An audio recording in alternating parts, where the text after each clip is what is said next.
Hey, I'm Kevin. Thank you for clicking. I'm just in the backyard with the puppies, so there may be a few squeaky balls and some panting. Um, yeah, sorry, I haven't. My week's kind of gotten away from me, so I haven't had a bit of a chance. I haven't had that much of a chance to upload anything this week. I've got a few things planned, like a few collabs that I'm kind of organising at the moment that I was kind of hoping to have organised by now, but they haven't, like it just hasn't worked out as yet, so that stuff's to come. So I've just been kind of cruising around the interwebs and I came across a channel that is kind of interesting in that it's kind of symbolic of a lot of the larger stuff that I'm seeing at the moment. And I'm having this conversation with other people, so I know it's not just me that's seeing this stuff. So I encountered a radical feminist YouTube channel.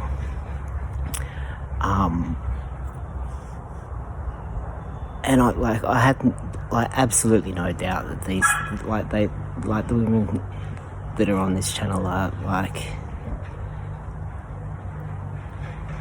I just don't doubt that they are really solid, really amazing, heart in the right place. I have absolutely no doubt whatsoever. They seem like really nice people.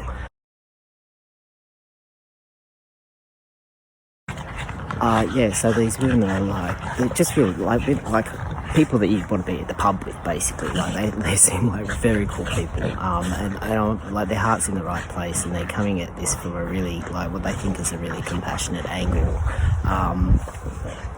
But it's really weird in that this gender woo stuff that's happened has kind of on some level happened because there's all of this Marxist infused leftist politics that has tried to equalize everybody to a point where people are going around and policing what everybody else should think about a certain subject. And then you kind of have radical feminists who are and radical feminist is a Marxist infused theory, like a set of theories designed to equalize or to promote women. It's not really radical feminism isn't just to equalize, it's to, the whole point is to smash the patriarchy and put women in charge. So it's not exactly the same thing, but the overall kind of connotations are they're very rooted in the same sets of ideas. I'm kind of seeing radical feminists come to the fore, trying to use it. This channel that I bumped into, they're outwardly socialist and Marxist and very proud of this, and they're trying to police what other people think. So they're trying to combat this initial, trial stuff that is trying to police other people's thinking on a certain subject. And it's really interesting because they're trying to solve that issue by more policing of what people think, which is kind of a little bit odd. It all kind of ties into the same larger issues that are across the board at the moment, like Black Lives Matter and trying to change the way we think about the past, and Antifa are doing it, trying to change the way everybody thinks about race. So there's kind of all of this political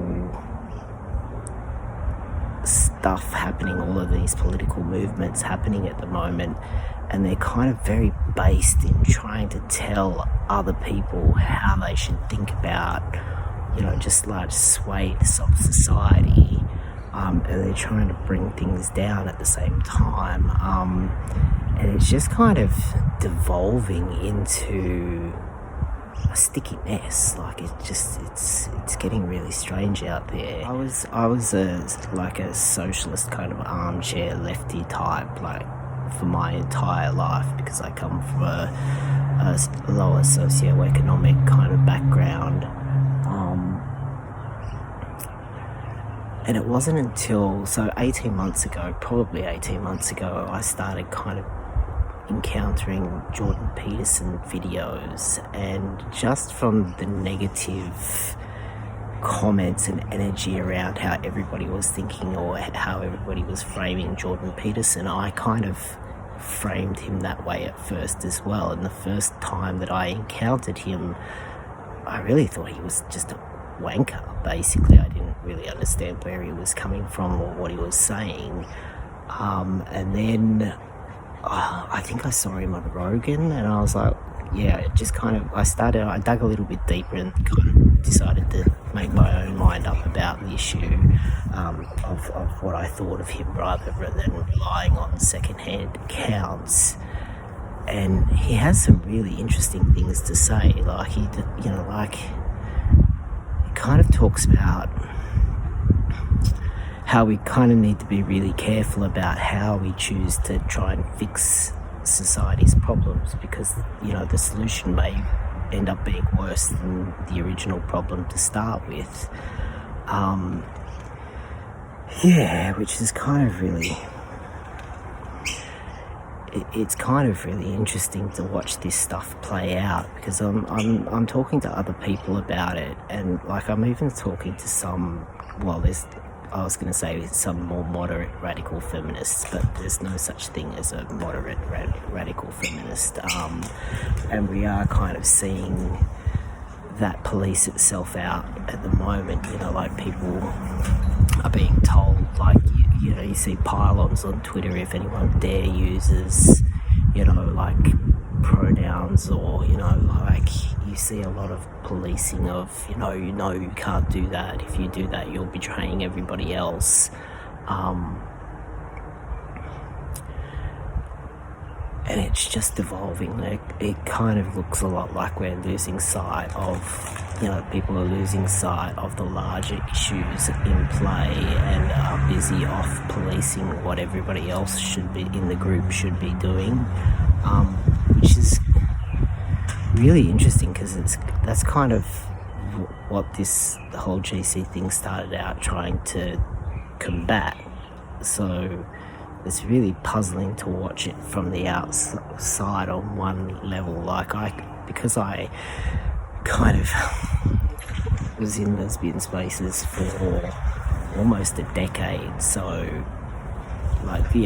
the main form of feminism that I have encountered in my life is radical feminism. So it kind of it makes sense to me, because I've kind of seen this before a few times, and it always kind of seems to play out in the same way, which is really unfortunate. Yeah, so I've seen this a few times before in my life, where radical feminism seems to hold the answers to a set of problems, but then the groups, like the leaders or the loudest people in that group, start to come to the front and take charge, and they start kind of demanding, purity from, that everybody must have the exact same views as them, and if you don't 100% agree on every single issue, then I've seen them do this before, where they kind of, people are pushed out of the group and separated, and are just some really brutal stuff. I've seen, a number of, women just be brutalized for not, for having a minor disagreement on a certain theoretical point. And I'm kind of seeing it happen as well, where there are some more, the gender woo stuff is just seriously a problem, and it's ridiculously a problem in many, many places. But it's so ridiculous that it doesn't need to be made any bigger than it kind of already is. And I kind of am watching that happen a little bit as well. And there are some people that are in the more, like, some feminists that are a bit more equality based, and they kind of realise that trans people, like, we can't reset history and go back, like, this is where we're at, and they're kind of prepared to be a bit more realistic and come to the table. And like I'm watching them kind of be shunned and pushed out of the group, and be, in some cases, quite, brutally attacked, for lacking purity. Like, yeah, it's quite something. And like I've kind of, like I said, I've seen this before because I was in lesbian spaces. So it's not really new to me, but yeah, like it's kind of odd because, like, most women and men are heterosexual, so like, most men and women have male and female relatives and partners and children. So, I suppose even, like, women, to some, like, degree, they kind of have these ideas about men in general, and then, they have a son or a couple of sons, and they start seeing things a bit differently as their kid grows up and turns into a man, and they kind of start to realise that like, that there really just isn't, like, a patriarchy of, like every single man on the planet is out to prevent every single woman from reaching her full potential. It's a convenient, it's convenient theory, but it's just not true. Like, guys are struggling with their own issues just as much as, like, men don't have any idea of how to be manly any more than women have an idea on how to be womanly, and or women. And you kind of see that over time, where it starts to, like, people are outraged, and, like, the feminist stuff comes to the front, and then it starts to get a bit crazy, and go a bit too far, and people start to kind of, like, some of the women go, oh, hold on a minute, I'm not too sure about that, and then they get piled on and told that they're, betraying the cause. Pardon me for not essentially hating half of society who they're, married to and giving birth to, and kind of, it's just a bit more complex than, like, as humans, we always kind of want to simplify things as much as we possibly can. That's our nature. But the reality is that life is never really, everything is really complex and entwined, and there's just not really necessarily an easy answer to any of this stuff, which is often a real pain in the ass, because if it was easy, it would, if it was simple, it would be easy, but unfortunately it's not simple, and therefore it's not easy. Yeah. So where to go from here is really the question that everybody is asking. And some people are starting, everyone's starting from a different point of view, like, from a different place with that. Like,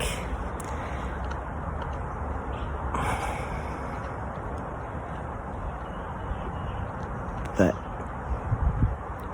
as a trans person, like, we're kind of here already, and when the gender woo has extended so far that it's taken over academia and has taken over politics, like, I agree that's way too far, but there seem to be a lot of assumptions going around at the moment that we're going to be able to beat that back to the point where it just goes away and by saying that it's not a thing, we can kind of revert to go to some form or place in history, which is like a lovely fairy tale, but it is a fairy tale. Trans people have been around for at least 50 years in the public eye, longer than that, but let's say 50 years, and there's been 50 years of legislation and anti-discrimination policy. So things like, once birth certificates have been changed, I'm not sure how you then would go about, is there even a legal mechanism to change them back? And if there is that's a possibility, is there a way to do it without being discriminatory? Because I've been thinking about this issue a lot, and I don't know that there is, but there are a lot of people out there making a lot of assumptions based on things that I don't know that they have thought through that clearly.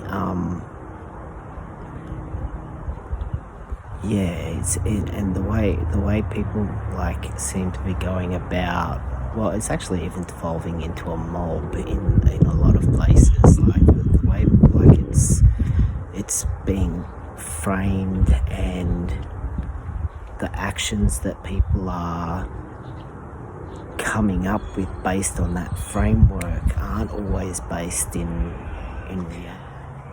We seem to be at this very strange point in history, where a lot of things are changing rapidly, and kind of the frameworks of multiple parts of society are being tilted on their axis simultaneously, and history's being rewritten in many places. Trans people existed long before Judith Butler and Jack Halbersham came up with beginnings of, or whoever started the gender theory. Trans people existed for a long time before that, so the two issues aren't necessarily, they are kind of overlapping in places, but they are different things. There are major issues with the gender woo that are it will bring itself undone ultimately, because it's so far-fetched and outside reality. It kind of doesn't need to be given it any help.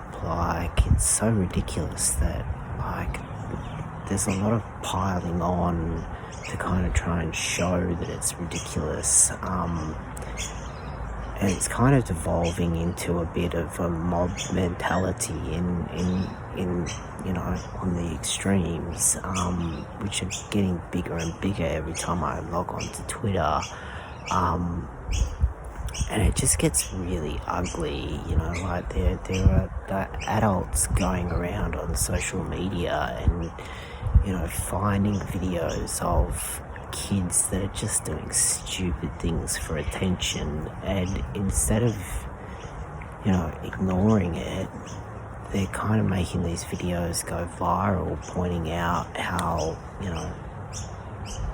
idiotic they are,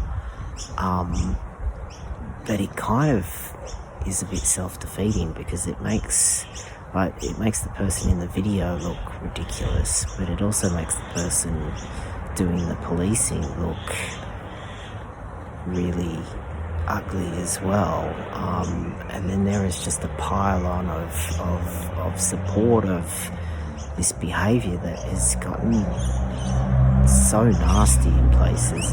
It's kind of like people have left their thinking caps at home in some days.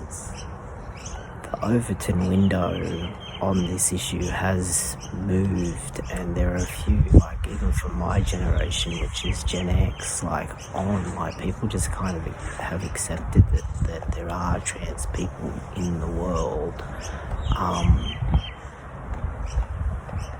and that's kind of like a natural, normal state of affairs. Like what's happening is with the gender war stuff is quite out there, and I think that is a fad that will wear itself out in some areas. But there were always issues surrounding trans stuff that needed to be sorted out.